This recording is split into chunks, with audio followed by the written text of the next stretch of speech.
Yes, Prabhu, you can start now, Prabhu. Thank you. Hare Krishna. Jaya Radha Madhava Kunja Bihari Madhava Kunja Bihari. You can't close it? Jaya Radha Madhava Kunja Bihari Radha Madhava Kunja Bihari Gopi Jana Vallabha Girivaradhari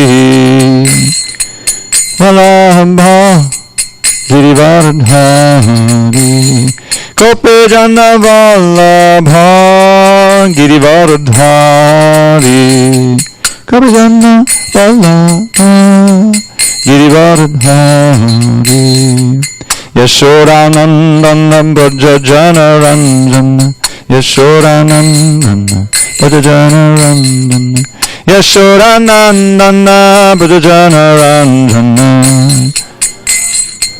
Brajajana Ranjana Yamuna Tira Vanachari Tira Vanachari Yamuna Tira Vanachari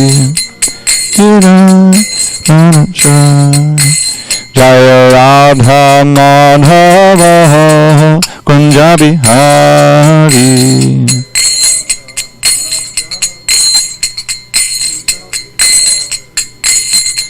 Hare Krishna Krishna Krishna Hare Hare Hare Rama Rama Rama Hare Hare Hare Krishna Krishna Krishna Hare Hare Hare Rama Rama Rama Hare Krishna Krishna Krishna Hare Hare Hare Rama Rama Rama Hare Hare Hare Krishna Krishna Krishna Hare Hare Hare Rama Hare Hare Jaya Radha Madhava Kunja Bihari Radha Madhava Jaya Radha Madhava Kunja Bihari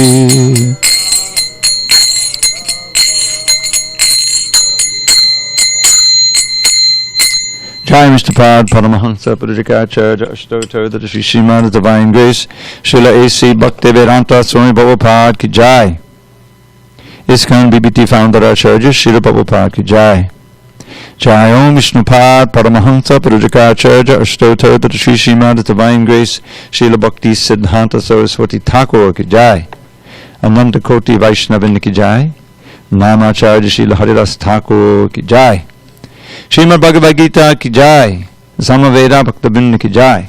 All glories to the assembled devotees. All glories to the assembled devotees. All glories to the assembled devotees. All glories to Shri Guru and Gauranga.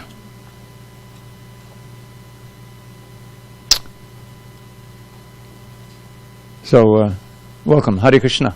Hare Krishna. Jai. Now, we have a slight chance that a female will come to attend class, in which case you'll need to move. Maybe you want to move over here first. Okay. Alrighty. So you can sit at one of the spots, and if the lady comes, you just need me to move over. Okay? Alright. So we're going to be on page 423 today. Om Namo Bhagavate Vasudevaya. Om Namo Bhagavate Vasudevaya. Om Namo Bhagavate Vasudevaya. On the 7th day of April, 2021 in SanDiego, a reading from Srimad Bhagavad Gita as it is, translation and commentary by His Divine Grace, A.C. Bhaktivedanta Swami Prabhupada. And we're in chapter 10, entitled The Opulence of the Absolute. Text 4 to 5 on page 423.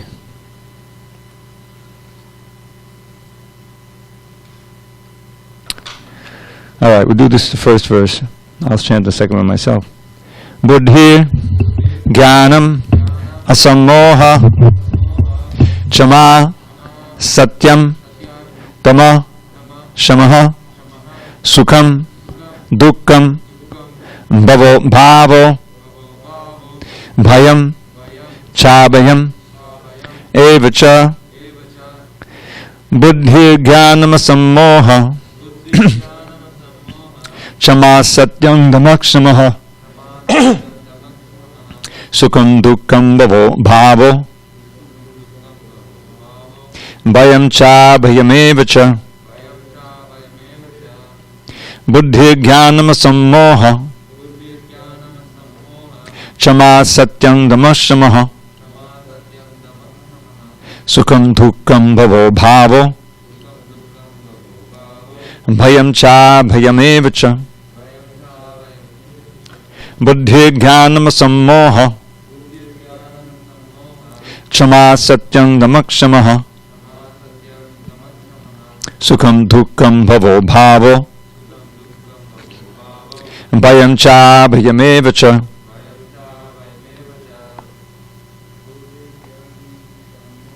Buddhi Jnanam Sammoha Damaksamaha, page 423. 423. You can use one of these stands if you want. Go ahead, keep going. Sukham Dukkam Bhavo Bhayam Cha Bhayamevacha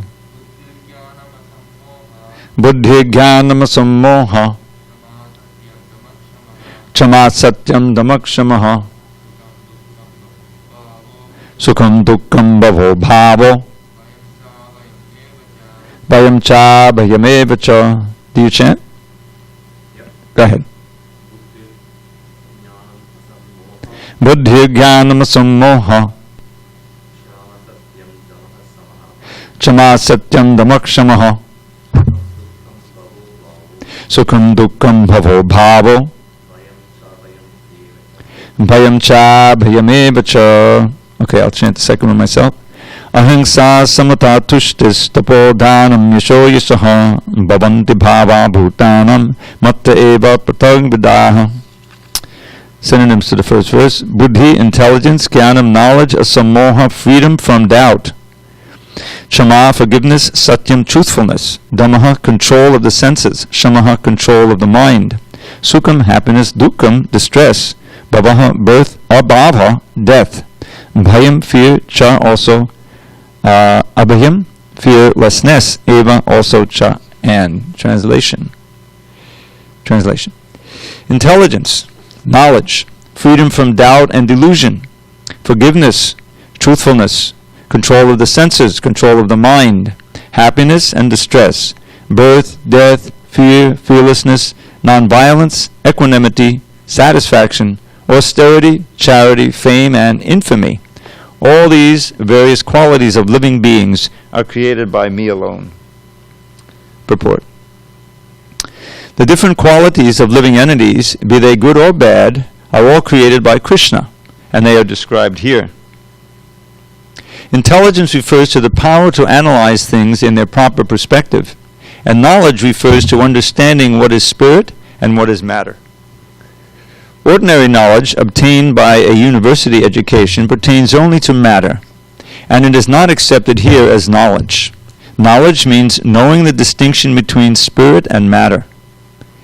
In modern education, there is no knowledge about spirit. They are simply taking care of the material elements and bodily needs. Therefore, academic knowledge is not complete. Asammoha, freedom from doubt and delusion, can be achieved when one is not hesitant and when he understands the transcendental philosophy. Slowly but surely, he becomes free from bewilderment. Nothing should be accepted blindly, everything should be accepted with care and with caution. Kshama, tolerance and forgiveness, should be practiced. One should be tolerant and excuse the minor offenses of others. Satyam, truthfulness, means that facts should be presented as they are, for the benefit of others. Facts should not be misrepresented. According to social conventions, it is said that one can speak the truth only when it is palatable to others, but that is not truthfulness. The truth should be spoken in a straightforward way so that others will understand actually what the facts are.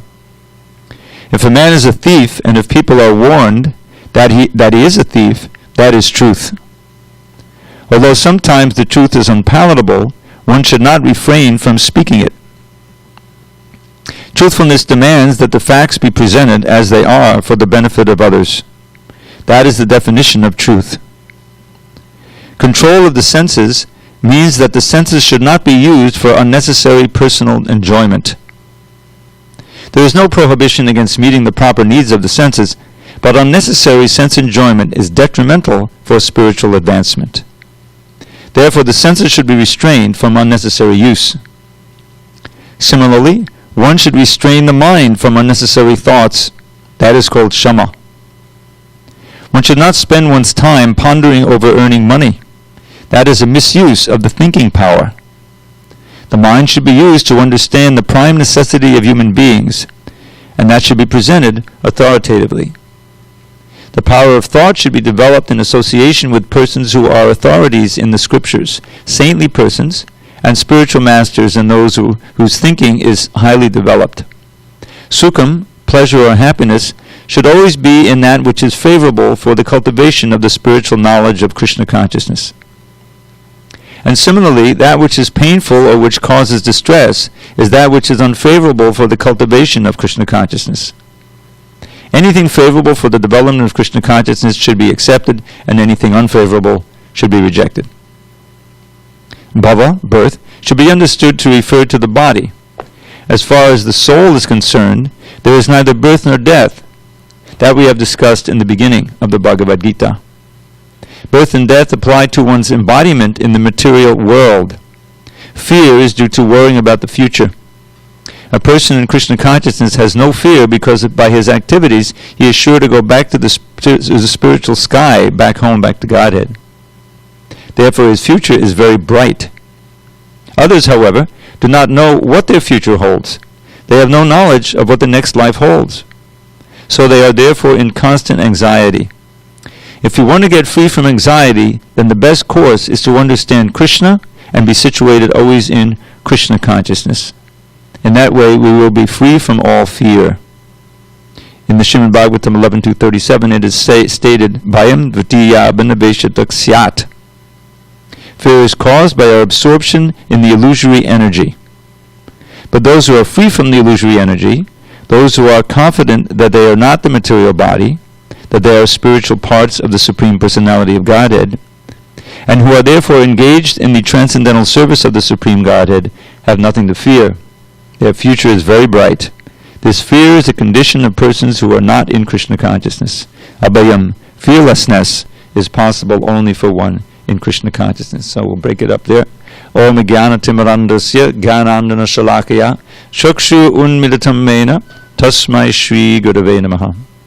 I was born in the darkness of ignorance, but my spiritual master, Srila Prabhupada, opened my eyes with the torchlight of knowledge. I offer my humble obeisance unto him and all members of Sri Parampara. So in many different ways here at the beginning of this chapter, Krishna is describing that he's the source of everything. He's previously about he's the source of the demigods. Remember that? Text 2. Name vidu sudagana.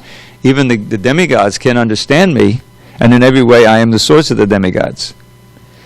And Prabhupada Maharaj, nor can the great rishis, because they've all emanated from me, they're descendants of me. I'm the source, they cannot understand. Then he spoke in the third verse, he who knows me as unborn, as beginningless, as the Supreme Lord of all the worlds, he only undiluted among men is free from all sins.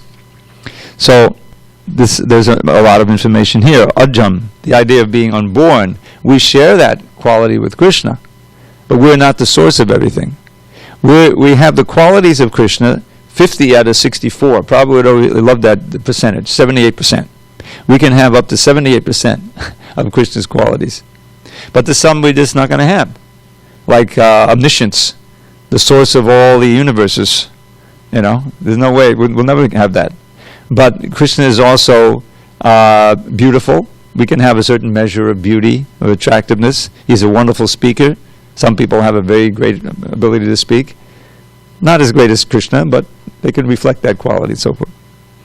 So, we're unborn, and so is he. Najayate mriyate vat kadachan nayam bhutva bhavitava nabuya ajo. This verse describes the living entity, the individual soul. Ajo, nitya, shasvato, yam purana. We are unborn, eternal, ever-existing, and primeval. We are not slain when the body is slain. This is a very encouraging verse. This means that we're not going to die. There's no death. But also, other verses in that chapter describe, yes, and according to how you act in this lifetime, you're determining your future. It can be one of great suffering. You can lose this precious human form of life. You can go up to the higher planets. You can go back to Godhead. It all depends on the consciousness we cultivate by the activities we perform in this lifetime. So now in these two verses, of course, there's a lot to be said about these. There's a long purport in text 3, and there's a long purport for text 4 and 5. He's listing various things, most of which are positive qualities: intelligence, knowledge, freedom from bewilderment, tolerance, truthfulness, control of the senses, control of the mind, like that. But then he says happiness and distress. Distress is also ultimately coming from Krishna. What is distress? Distress means that that somehow the configuration of the material energy is acting in such a way it produces suffering. Just like sometimes the configuration of our body and contact with the material energy produces pleasure. But either pleasure or pain, it's evanescent, temporary. We learned that at the very beginning of the Gita. Matra sparshasta konteya. Shita ushna sukha dukkha agama apayino. They come and they go. Right? But in the conditioned state, we're all constantly thinking, how can we avoid the suffering? How can we get more pleasure? How can we avoid the suffering? That in itself is a source of anxiety. Right? You may be enjoying like anything, but then you see that your friend or your neighbor is enjoying much more than you. They have a bigger house, they have a better lawn, whatever, So even though you may be in a pretty comfortable situation, suddenly you're envious, and that itself is unhappiness, is a sign of unhappiness. This is the nature of the material energy, constantly changing. And we're getting our just desserts. Just for those who are here or maybe listening, this may be a revolutionary idea, but when you spell that word dessert, we know what dessert, spell it D-E-S-S-E-R-T. Cake, cookies, like that. But this dessert is spelled with one S. Just desserts. Yeah. Because it's based on the word deserve. Anyway, that's a sidelight, as Maharaj would say. So Prabhupada goes through these different qualities. What is real intelligence? Intelligence refers to power to analyze things in their proper perspective, and knowledge refers to understanding what is spirit, what is matter. In another place he says, real knowledge is knowing the matter and spirit and the controller of both. This is exactly what Sambandha Gyan is. Gyan means knowledge. Sambandha means relationship. Now in the ultimate issue, that Sambandha Gyan is knowing our actual spiritual form and our actual individual relationship with Krishna. That's also Sambandha Gyan. But the basic Sambandha Gyan is foundational for our acting in Krishna consciousness, our faith in Krishna consciousness. So that's intelligence means to really analyze our situation properly according to the information that's being given by revealed sources such as the Shastra or great realized souls such as Srila Prabhupada. There's a wonderful verse which I love to quote in these classes because it always comes back to this. The intelligence, we just went through the whole, are you familiar with Bhagavatam, 4th canto at all? The allegory Puranjan and the King Pachana Bharishat speaking of that. We just finished the 5 chapters today. The last verse finished. And so the whole thing keys on the intelligence. The woman that he gets attracted to is his own material intelligence, because you're experiencing everything through the senses and the mind and the intelligence, But here in this verse, composed by Madhavendra Puri, quoted by Lord Chaitanya in his teaching to Sanatana Goswami, at the beginning of the section on Abhideya, we talked about Sambandha. They go in order. First you have to understand what's what. I'm spirit, I'm not matter. Where's this world coming from? What's the relationship? Then comes the practice, the sadhana bhakti, to realize this knowledge. So you're going from Gyan to Vigyan. We're on page 424. Vigyan means realized knowledge. Knowledge means I learned all about different kinds of honey, how the bees make it, and how different brands, they combine different flowers and so forth. Manduka honey. And then once I finally know all there is about to know honey, I buy some honey, I get the spoon, and I taste it. Now I got Vigyan. Vigyan means experience. Scientific knowledge, is probably to say. So here, this verse by Madhavendra Puri, he's talking about how his intelligence has been strengthened, and so he's turning to Krishna.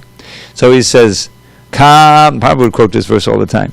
Kama dinang katina katita palita durnideshas tesham jata mayana karuna natrapano pashantihi utsrijaitan atayatupate sampratam labna buddhis tvamayatak shadanamabhayam mamnayung swatmadasye. So the kama adinam refers to lust, etc. It all begins with material desire. When they list the things that are unwanted, or the anartas in the heart, or badras, it begins with lust. Lust, anger, greed, illusion, envy, madness, So that's kama, etc. So these, think of them as personified. There's a part, I think, in the 4th canon where when the creation happens, fear with a capital F, personified, appeared, and his brother, anxiety, stuff like that. So kama can also be, so he says, lust, and etc. In how many ways, I wrote a little poem about it. In how many ways have I sought to obey the seductive demands of my wicked desires? They've shown me no mercy. Yet on I've gone shamelessly trying to quench lust's unquenchable fires. But now I'm rejecting these hellish desires, for my higher intelligence now has awoken. O Krishna, O shelter of fearlessness, please let me serve you with faith that will never be broken. So in either case, we have to serve. Our nature is to serve. Many people, when one is completely illusioned, he says, I'm not serving anybody. Even though he just got fired from his job, he's standing online for 6 hours thinking he can get a job. You have to serve. As soon as you get an apartment, you got to serve the landlord. You got to pay that rent, otherwise you lose the apartment, right? So we're constantly serving. We're serving our belly when we get hungry. We're serving our eyes when we see something beautiful. In so many senses, we have to serve. So the senses and the mind is where all of these things reside. These different desires that we cultivate, or that we are implanted in our heart due to exposure to the material world. So they act just like, for the conditioned soul, they act just like cruel taskmasters. You ever see those old movies when I was a kid? You see the movie where there's a slave ship. It's back in Egypt or something, and you got the slaves, and they're chained, and they got to, they're in the ship, and you have to, roll that boat across the Mediterranean Sea, wherever it is, So I always reminded that that's it. You're under duress. You're under orders of your mind, your senses. You have to go here. You have to do this. Welcome, Hare Krishna. Nice you could come. So this happens life after life. When you obey those orders, you have no other, place to stand. You have to obey it, just like you have to obey your the demands of the belly when you get, hungry. So now this devotee Madhavendra is saying, for so many lifetimes I've obeyed those demands, and they're never satisfied. There's always more demands of the senses. Think of addiction.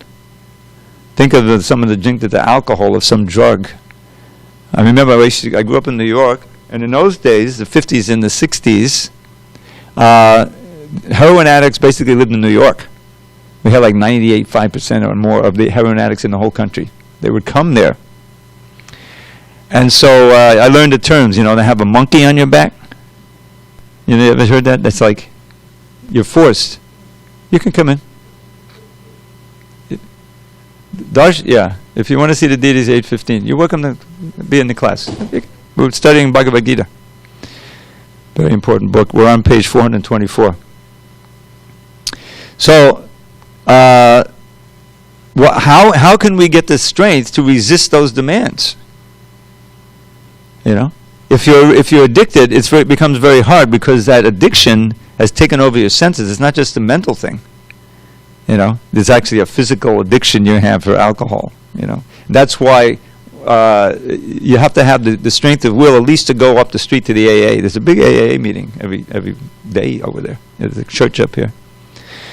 I never, went as an alcoholic. I think I told you, but a friend of mine took me there one time. So what's the point? Well, you hear about, how dangerous it is to continue with alcoholism. You're with people who have stayed sober for so many weeks, so you can get the association and therefore get the strength. You call on a higher power. They make it as non-denominational as possible, the higher power of God or whatever it may be, to give you the spiritual strength, And you're strengthening your intelligence, your will. Your will is in the intelligence. To do what you know is best for you, even though it may hurt at first. This is what austerity is. So Madhavendra Puri is saying here that I've obeyed these demands of my lower self, of the lust, the anger, the greed, the insanity, for so long, life after life. Now I'm rejecting them. Why? Because my intelligence has become strengthened due to higher intelligence. And so it's not that you have to, now I'm not going to serve anybody. Now he's going to Krishna, who's Yadupati, the master of the Yadus, and please engage me in your service. We have to serve. Either we're going to serve Maya, illusion, or we're going to serve Krishna. Serving Maya means suffering. Simple as that. A series of bodies, subject to old age, disease, and death, to natural disasters, to other living entities, to your, your own intrinsic imperfections of your body and mind. Everybody's suffering these more or less. Either you're suffering them now, or there's a threat that you'll suffer them. And that itself is suffering for human beings who can see ahead. That's why there's an insurance industry, huge, multi-billion dollars. It's based on fear. I'm okay now, but what happens if I get sick? I have to pay $1,000 a month for health insurance. I'm okay now, but what if someone hits my car? Okay, pay $100 a month for car insurance. Goes on like that, right? And you think, okay, now I'm covered, I've got everything. But you're not covered. There's so many... Time is working. You can't buy insurance against time, old age, disease, and death. It's going to come, So, real intelligence here is understanding things as they are. University education doesn't help. Oftentimes it's very deluding. You think you're educated, but you don't know anything about spirit and matter. You know nothing about God. You don't know anything about what the real goal of life is or how to achieve it. So what kind of education is that? So Krishna says, I'm the source of that. He's the source of knowledge. From me come knowledge, remembrance, forgetfulness. He says in the 15th chapter, he's in everyone's heart. Freedom from doubt and delusion. This is a big one. Because you may recall, at the end of the 4th chapter, Krishna says, slay these doubts, get up and fight. Arjuna had doubts about whether this was the right thing to do, this battle. He was moved by his emotions. His friendship and his love for his guru, his teacher, Dronacharya, and what to speak of Bhishma Dev, his grandfather. He took the role of grandfather when Pandu died, and all these things. And all kinds of relatives and friends. So that was pulling him. His emotions were pulling him one direction. He knew Krishna wanted him to fight, so he was paralyzed.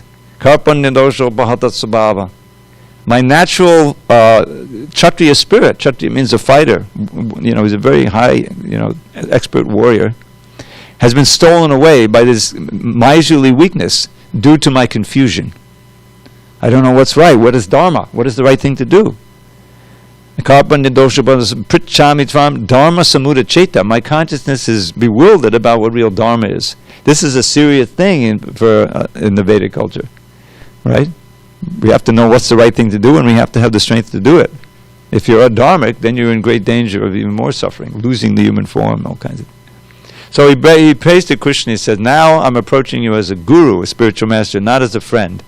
Because as Prabhupada points out in the purport in numerous times, friendly talks can go on from here to eternity, and you're not really going to resolve anything. But when you approach the guru, then you have to listen, because you recognize, oh, he's in most cases the channel, giving Krishna's knowledge purely without adulteration, or in this case Krishna himself, the Adi Guru, the original Guru, the best Guru that could be. So Arjuna said, now I'm approaching you as a Guru. Please instruct me, tell me what is best for me, and how I can resolve this dilemma. And that's the rest of the Gita proceeds from that. And right away, Krishna changes his tone. Instead of encouraging him as a chariot driver does to get up and fight, don't run from the battlefield. That's a chariot driver supposed to do that. Or telling him, look, standard Kshatriya fare. If you win the battle, you'll enjoy the kingdom. If you get killed, you'll enjoy in heaven. It's a win-win. But if you leave the battlefield, people will say you're a coward. What could be more painful than you? He paints all of this thing. But he's not giving any transcendental knowledge yet, because Arjuna hasn't surrendered. But as soon as he surrenders, and actually he speaks that also after he begins his instruction, but that's basically Kshatriya talk. But he begins his real instruction to Arjuna by chastising him. Ashocana bashotastram. You're lamenting for death of the body, but that's not what a pundit speaks. You're quoting the Shastra. He was giving all Vedic instructions, arguments. Arjuna was. You're speaking like a pundit, but you're fool number one. Basically he's saying. That's what a guru does. Okay, yeah. Yes, Gurudev, I am a fool. Now please instruct me. Like that. Whereas a friend will say, what? You call me a fool? You're the fool. You don't get anywhere that way. Freedom from doubt and delusion. This is what Arjuna wanted to get. To be certain of what's the right thing to do, so that he would then do it. Forgiveness. This is a big thing. When you're not identifying with the body and the mind, then you can practice this forgiveness, because you know that you're a soul. Whatever someone has done to you, it's due to their karma, due to your karma. And the most important thing to do is to keep equanimity. Keep your intelligence. What is that in the second chapter? What is it? Prajahati yada kaman sarvan partamanogadan atmanimana stita pragyasta doshite. Stita pragya. To really succeed in yoga, you have to have a calm mind. You can't be being dragged about by this insult or so forth. Especially in the spiritual field, and then you're going to find people who are arch enemies just because you're worshiping God. Just like Prahlad. He's a perfect example. His father became his arch enemy because Prahlad insisted on worshiping Vishnu, Krishna, who killed his brother, Hiranyaksha, in the form of a boar. You remember that? So Hiranyakashipu had vowed to, avenge that. So he's Hiranyakashipu. His desire is to increase his gold and wealth and to have the soft bedding. And as Prabhupada says, quoting Prabhupada, and the bed companion. Money and sex. This is the demons want to maximize. So Prahlad was just the opposite. He was very peaceful. And even though he was attacked by his own father ordered his henchmen to kill Prahlad. He's attacked, this delicate little 5-year-old boy, But he was under the protection of Krishna. That's all he knew. He was completely absorbed in remembering Krishna and praying to Krishna. And he was immune. He was protected from every kind of way that they tried to kill him. So he was peaceful. So freedom from doubt and delusion, forgiveness, truthfulness. And what is truthfulness? Prabhupada describes here. Let's see. Truthfulness demands that the facts be presented as they are for the benefit of others. That is definition of truth. So Prabhupada was, known for that. In Bhagavad Gita as it is, he's softening the message. Most of the Bhagavad Gita, the vast majority, is commentary here. The purports are, there's only 700 little sentences in the verses, but there's a lot of purport. And Prabhupada is giving it as it is. He's not distorting it for his own purposes. He's not abridging it. It's unabridged, And like he would often quote, what is it? Namam dushkrita no mudha papadyante naradama. He would say in a lecture, if you don't worship Krishna, you're a fool, number one, a mudha, the lowest of mankind. What? Swamiji is insulting his audience. Don't blame me. Krishna says it. Namam dushkrita no mudha papadyante naradama. That's speaking the truth, And he would often praise, Jesus for Jesus Christ. He spoke God consciousness, even though they crucified him, died for it. And Socrates, he loved Socrates. Socrates was also knew that the soul was different from the body, so he fearlessly preached, even though they executed him. He didn't care. So that's what the great acharyas do. They speak the truth for the benefit of those who are ready to hear. Control of the senses, control of the mind. This is basic yoga necessities. Happiness and distress. This is also coming from Krishna. What is this distress? Distress is when you're getting a result of an activity you perform in this life or previous life. You don't know that. It seems to happen. But with so many, just think of your own body. This is one of the benefits of getting older, because you can't be in that illusion of youth that you're invincible. That's why they want to have the military. When I was growing up, we had the Vietnam War. They would draft you if you turn 18. You kind of have an invincibility spirit. I'm 18. Your body is at the height of its powers. But that's a total illusion, right? So the control of the mind, happiness and distress. So distress is also coming from Krishna, ultimately, just as material happiness is. It's not part of the internal energy. This is material happiness, material distress, but it comes from him because all the energies come from him, and we also are part of his energy. So everything is coming. He's giving a list here because we experience these things, and we're meant to say, well, where did it come from? To take everything back to Krishna. As we live in this world, if you read Bhagavad Gita, you'll see where can you look and experience that's not Krishna. You understand where the energy of Krishna. Apare prakratim vidime jiva bhutam. This is the higher energy, the para shakti, and all of this earth, water, fire, air, ether, mind, intelligence, ego is all the lower energy. So where in our daily life or in our life at all do we experience anything outside of these energies? No. It's all that part of the energy. So when there's unhappiness, you think, how does the devotee take that? It's explained in the Bhagavatam, in the prayers of Brahma. It says, Tatte nukampam susamikshamano bunjana evatno katam vipakam vidvag vapurbe vidadhan namaste jivetayo mukti padesa dayabak. Because that's the nature of this world. I mean, this pandemic came from nowhere. Everybody's suffering. If they're not directly suffering, they're suffering in anxiety that they might get it. Oh, okay, I'll get the vaccine, but what if there's a conspiracy? What if they're putting a chip in the, there's just suffering, different degrees. And when we suffer a little less, now I'm enjoying, So it's all coming from Krishna. But here, a devotee who's, trying to work for Krishna, things happen. Devotees have been in plane crashes, they've been in car crashes, they've got the disease. We had Bhakti Charu Swami pass away from COVID, it was a big shock. So, how do we take it? So, it's described in this verse, a very important verse. Tate nukampam susamikshimano. The devotee sees everything that happens, so-called good and so-called bad, as Krishna's mercy. How is that? Okay, now I'm experiencing something, So it could be something significant. I just burned my hand. Now it's got to be wrapped up. I can't use my hand for a week or whatever, Well, why is that? I'm serving Krishna with that hand. Why would he do that, So the idea is that this is also Krishna's mercy. Why? Number one, what this verse says, it's all due to things I've done in my past. It's all locked in. the amount of pleasure you're going to experience in this body is already programmed in, you know, and it unspools as we live.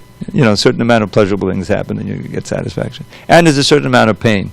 This is spoken right at the beginning, 5th chapter, 1st canto, by Narada Muni. He says, "Tasaiva heto prayate kovido nalabhyate yad brahmatama payata talabhyate dukkha vadanyutak sukham kalena sarvata gabhira rangasa." He says, one who's intelligent will strive for that which you cannot achieve in this whole universe, which is Krishna, outside the universe. Eternal happiness, no birth, no death, you know, no disease, no old age. No, not the slightest whiff of suffering, and ever-expanding ocean of bliss. This is the ultimate in the struggle to maximize the happiness and minimize the pain, right, that there can be. So, he says one should strive for that, which you cannot get in this universe.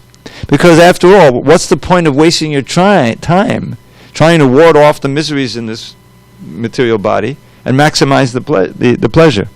It's all programmed in. Kalena sarvata gabhira rangasa. By the hidden workings of time and karma, these things will come upon you, you know, in this lifetime. And so you see that and because you're a devotee, Krishna is minimizing the pains. You just burned your hand. Well, you were supposed to burn alive in a fire. You just burned your hand or your finger, you know, something. Yeah. And so you say, "Oh, thank you, Krishna. You're keeping me sober and realizing there's no happiness in the material world." So it's a nice lesson. And when things happen that are positive, it says, "Oh, thank you, Krishna. You're giving me more facility to serve you. You know, you're giving me encouragement to serve you." So either way, you maintain your.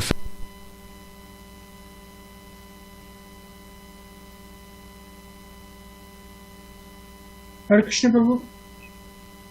Prabhu, we cannot hear you.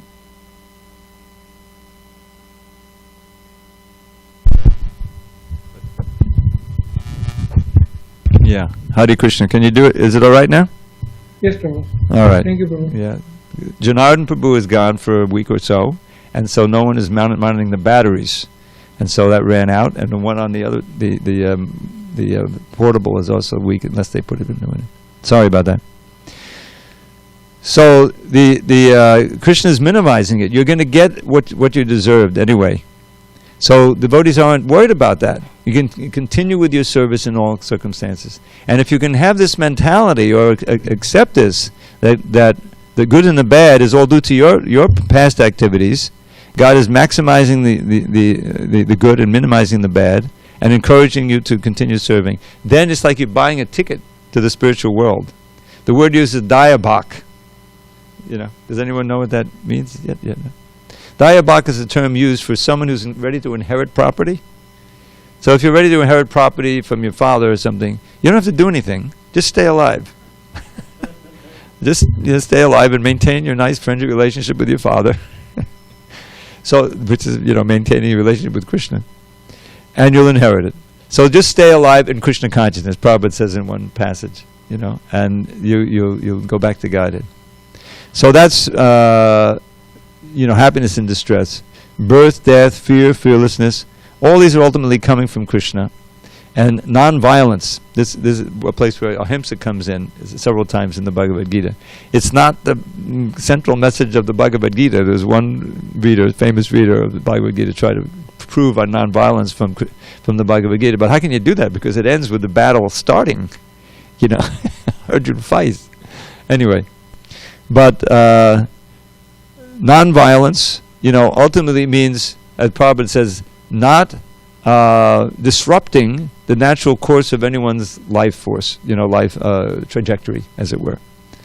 And the greatest violence you can do is to teach, you know, falsity, untruth in the name of truth.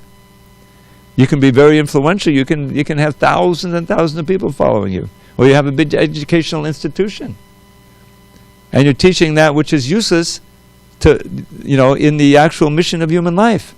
That's real violence. So the greatest non-violence, or anti-violence, if you will, is spreading the real science of bhakti. You're trying to save people as many people as possible, as many jivas as possible, from the unlimited suffering that's there when you're in ignorance. So as Prabhupada would like to say, and he's absolutely true, this is the best welfare work for society at large. More important than opening hospitals or feeding the poor, which can be nice, but that doesn't address the real essence of the problem, which is ignorance. And so nonviolence, the greatest nonviolence, is to teach people the truth so that they can end all their suffering. Equanimity, we spoke about that. Krishna deals with that in the 2nd chapter. By becoming Krishna conscious, you become tolerant. Because you have your core of Krishna consciousness. You see, you're just moving through this lifetime, doing as much service as you can according to your duty. And what comes and goes and the vicissitudes you have no control over, you can get equanimity of mind. But it means the key to peace, this is real peace in certain periods. Vihaya kama nexavan, pumam chadadi nixpaha, nirmamo nadahankara sashanti madigachati. Shanti is Vishanti. Means giving up, again back to kama, all of these material desires. One lives free of material desires. You subsume your desires for under Krishna's desires. This is what it means to practice bhakti. Is that, yes, I want to sleep in, but I know I have to go to Mangalarti, so I'm getting up.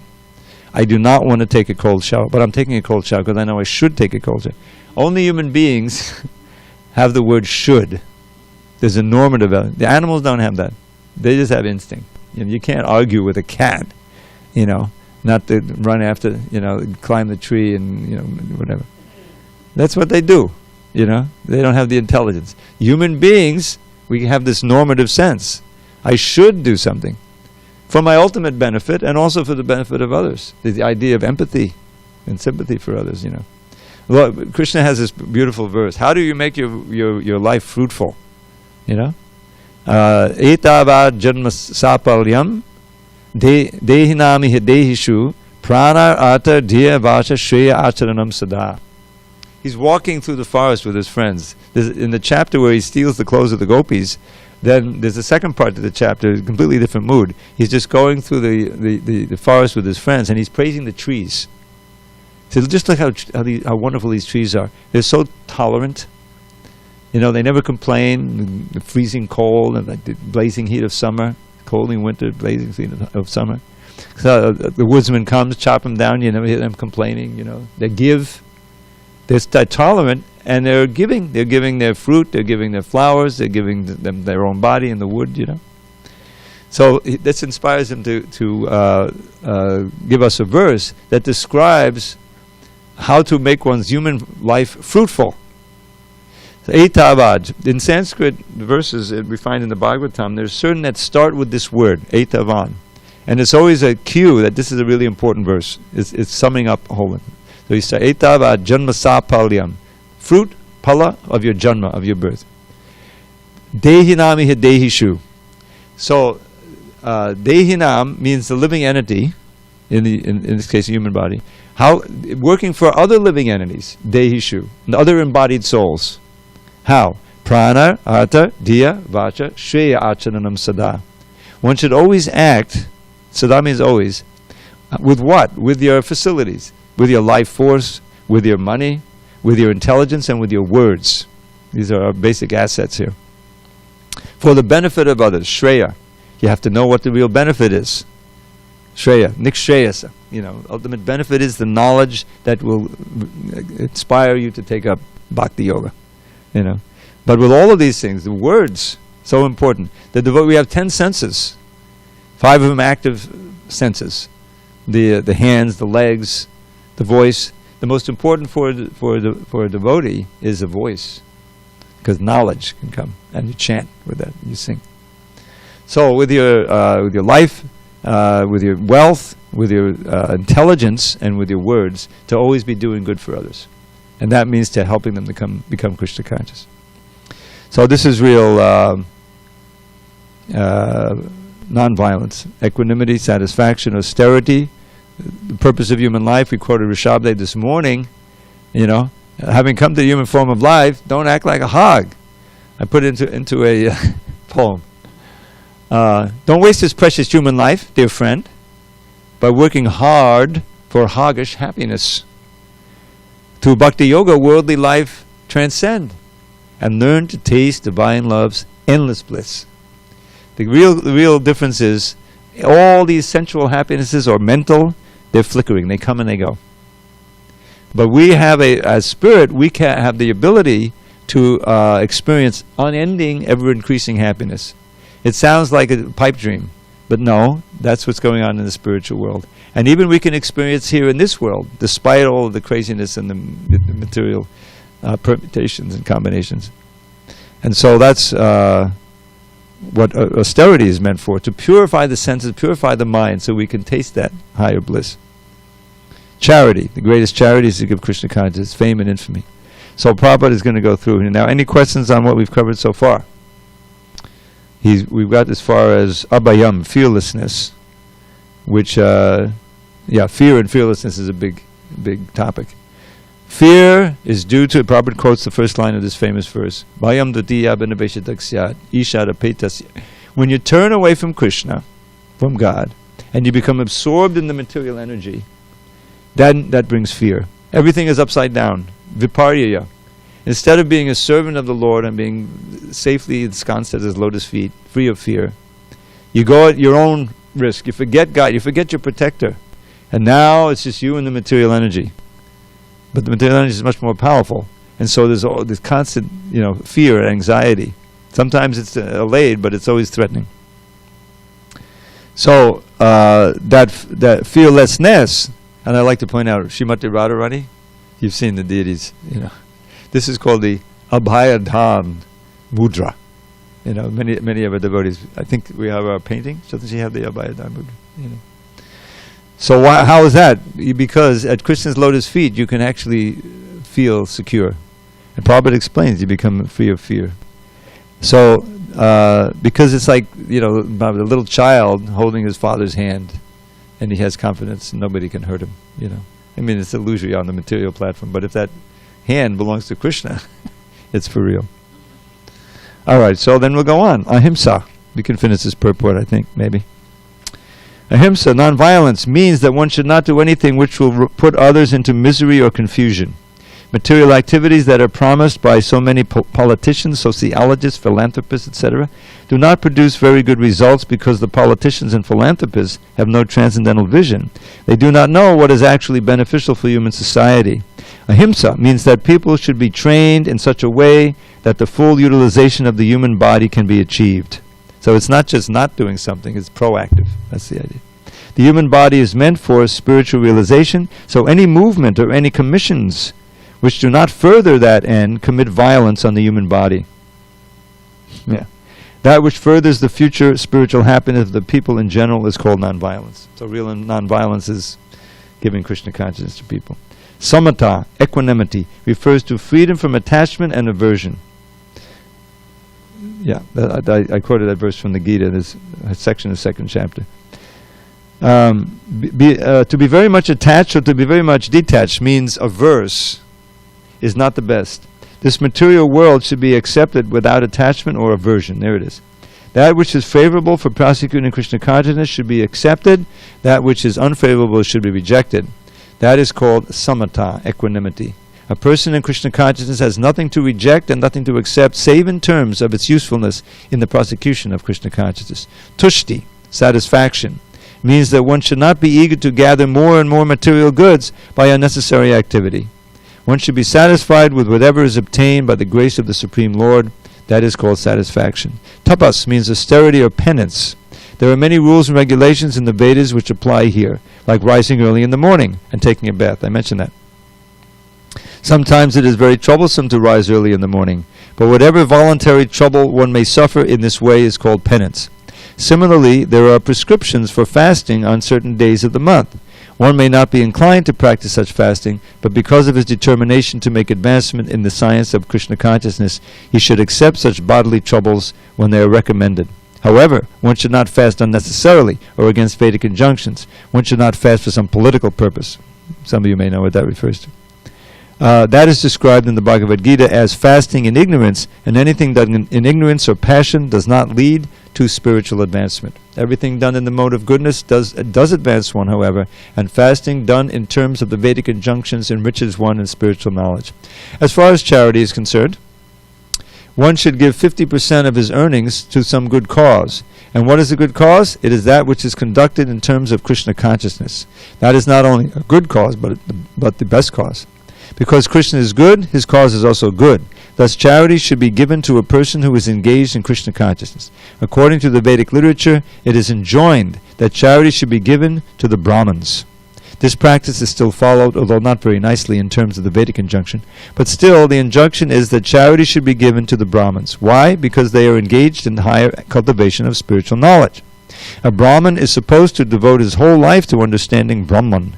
Brahma janatiti brahmanaha. One who knows Brahman is called a Brahmana.